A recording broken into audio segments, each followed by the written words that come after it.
Students, आज के lecture में हम पढ़ने जा रहे हैं फॉर्म ऑफ टीथ। डिफरेंट जो फॉर्म्स होती हैं टीथ की वो हमें यहाँ पे स्टडी करनी है कि कैसे कैसे फॉर्म्स ये टीथ बनाते हैं और कैसे हमारे लिए यूज़फुल हैं और किस तरह से वो ड्रॉ होती हैं। तो नॉर्मली आपके अगर यूज़ के लिए हम देखते हैं तो दो टाइप के गियर टीथ हमारे सबसे ज़्यादा काम आते हैं और वो दो हैं आपके साइक्लोइडल टीथ और इनवॉल्यूट टीथ। अब इनको कैसे हम ड्रॉ करते हैं और कैसे ये साइक्लोइडल और इनवॉल्यूट टीथ वर्क करते हैं वो हम यहाँ पे स्टडी करेंगे।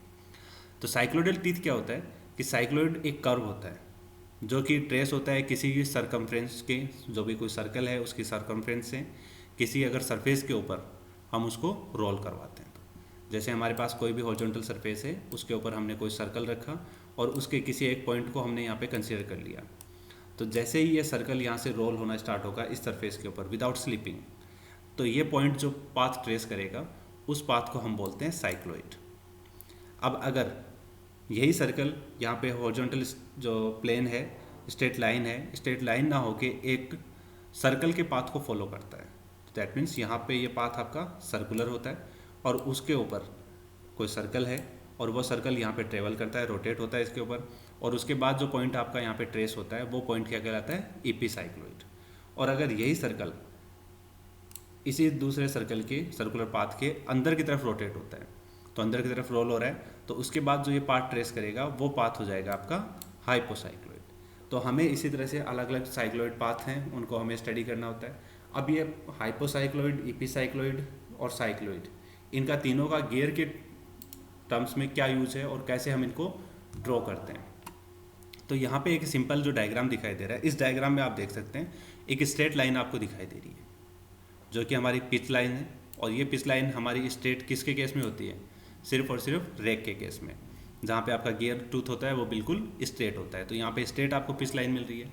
अब इस पिच लाइन के लिए हम कंसिडर करते हैं कि एक सर्कल है जो कि सर्कल सी हमें यहाँ पे दिखाई दे रहा है। सर्कल सी के ऊपर एक पॉइंट लिया हमने यहाँ पे पी, पॉइंट पी को अब जैसे ही हम इस सर्कल को रोटेट करते हैं एंटी क्लॉकवाइज, तो ये सर्कल एंटी क्लॉकवाइज रोटेट होगा, तो ये पॉइंट आपका पी से लेके ए तक ट्रेस हो जाएगा।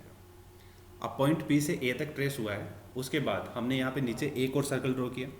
एक और सर्कल ड्रॉ करने के बाद सेम इसको हमने भी एंटी क्लॉकवाइज रोटेट करवाया, तो ये सर्कल यहाँ से बाहर की तरफ जाएगा, इधर रोल होगा, और ये जो पाथ ट्रेस होगा यहाँ पे, ये पाथ आपका हाइपोसाइक्लोइड होगा। तो इस तरह से अगर आप हम यहाँ देखोगे तो यहाँ एक पार्ट जो है इसका ऊपर वाला जो हिस्सा है जिसे हम फेस बोलते हैं वो आपका एपिसाइक्लोइड रहता है, और जो आपका फ्लैंक वाला हिस्सा होता है वो फ्लैंक आपका हाइपोसाइक्लोइड होता है। एज इट इज़ जैसे ये आपके पॉइंट ए प्लस पे पहुंचा, पॉइंट ए पे, तो पी टू ए जो पॉइंट है उसके बाद ए टू ए डेज की लाइन, और फिर आप एक दूसरा यहाँ पे सर्कल देख सकते हैं। ये सर्कल रिवर्स उल्टी डायरेक्शन के अंदर इसको रोटेट करवा रहे हैं, इसको एंटी क्लॉकवाइज रोटेट करवाया था, ये क्लॉकवाइज रोटेट होगा।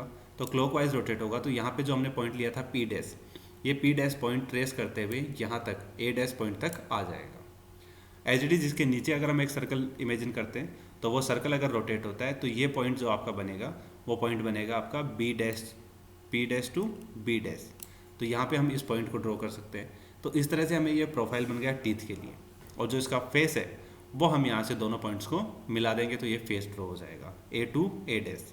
तो ऐसे हमने देखा कि एक टीथ का प्रोफाइल जो है वो किससे बना होता है, एक आपके एपिसाइक्लोइड से और एक आपका हाइपोसाइक्लोइड से।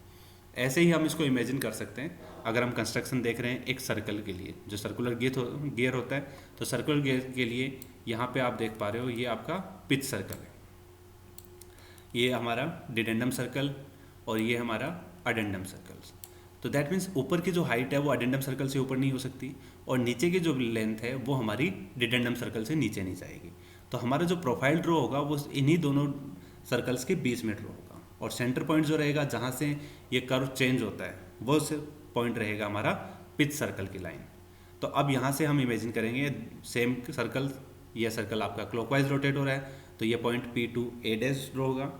ये सर्कल है हमारा, ये अगर हमारा एंटी क्लॉकवाइज रोटेट हो रहा है तो ये पी टू ए ड्रॉ होगा। जैसे ही एडेंडम सर्कल पे पहुँचेंगे वहाँ पे हम इन दोनों को पॉइंट्स को स्ट्रेटली मिला देंगे। एज इट इज़ नीचे वाले जो सर्कल्स हैं ये अगर क्लॉकवाइज रोटेट होता है तो ये point B to B dash draw होता है, और ये पॉइंट आपका P to B dash draw होगा अगर ये सर्कल आपका clockwise rotate, anti clockwise rotate होता है। तो अब यहाँ पे ये मिलने के बाद फिर हम इनके बेस क्रिएट कर देते हैं, बेस के बाद दोबारा से नया प्रोफाइल हम यहाँ पे ड्रॉ कर सकते हैं। तो इस तरह से हम एक गियर टीथ ड्रॉ करते हैं अलग अलग, और उसके अंदर हमारे फेस का डायग्राम, जो फेस की शेप है वो, और जो हमारे फ्लैंक की शेप है वो, दोनों शेप हम यहाँ पे ड्रॉ कर सकते हैं, जो कि आपके एपीसाइक्लॉइड और हाइपोसाइक्लॉइड फॉर्म में ड्रॉ होती है।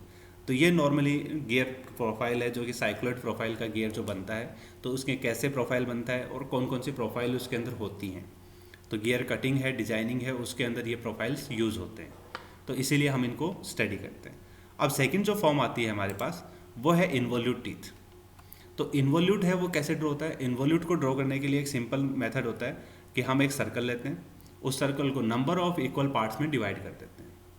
अब नंबर ऑफ इक्वल पार्ट्स कितने भी हो सकते हैं उसके, अब जितने भी नंबर ऑफ इक्वल पार्ट्स में हमने इसको ड्रॉ की डिवाइड किया है, उतना ही हम यहाँ से एक डिस्टेंस लेते हैं सर्कल से, उस डिस्टेंस को इक्वल पार्ट्स में डिवाइड करते हैं। जितने इक्वल पार्ट्स में सर्कल डिवाइडेड है उतने ही इक्वल पार्ट्स में हम उस लाइन के ऊपर सरकमफ्रेंस को ड्रॉ करते हैं। जैसे इसकी सरकमफ्रेंस अगर सपोज 15 सेंटीमीटर आई है, तो हम एक स्ट्रेट लाइन लेंगे, उसको हम 15 पार्ट्स में डिवाइड कर देंगे। अब उसके बाद हम यहाँ पे देखते हैं कि पहला पॉइंट जो है वो हमें जहाँ से ट्रेस करना है, उस पॉइंट को हमने यहाँ पे पॉइंट दिया ए पॉइंट। ए पॉइंट के ऊपर जो हमने टेंजेंट ड्रॉ किया वो वहाँ से स्टार्ट होता है पॉइंट नंबर 1।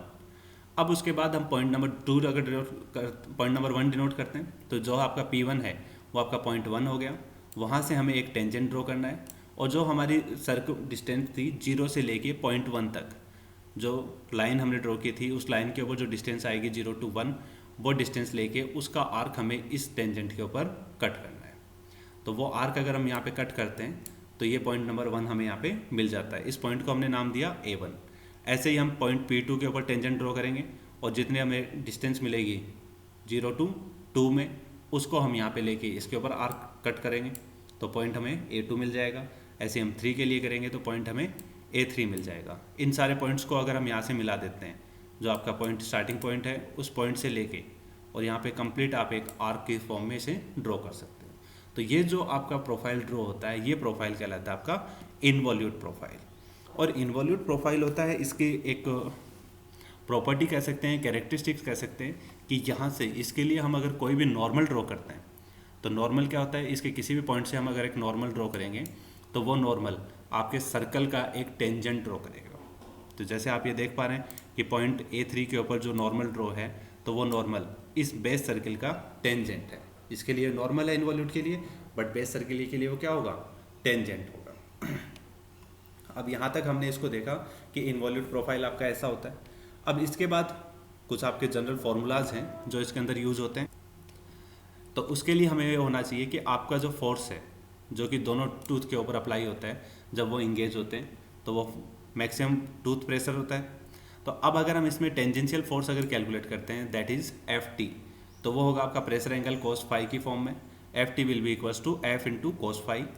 और अगर हमें रेडियल या नॉर्मल फोर्स कैलकुलेट करना है तो वो हो जाएगा Fr, और Fr की वैल्यू हो जाएगी आपकी F sin फाई, जो कि उसका वर्टिकल कॉम्पोनेंट होगा। तो जो आपका F है जो फोर्स, उसका हॉरिजॉन्टल कॉम्पोनेंट Ft और वर्टिकल कॉम्पोनेंट है तो वो हो जाएगा आपका Fr। अब अगर हमें यहाँ पे टॉर्क कैलकुलेट करना है, तो टॉर्क कैलकुलेट करना है गियर शाफ्ट के ऊपर, तो उस टॉर्क की वैल्यू होती है आपकी Ft इंटू R, जहाँ पे R आपकी पिच सर्कल रेडियस है।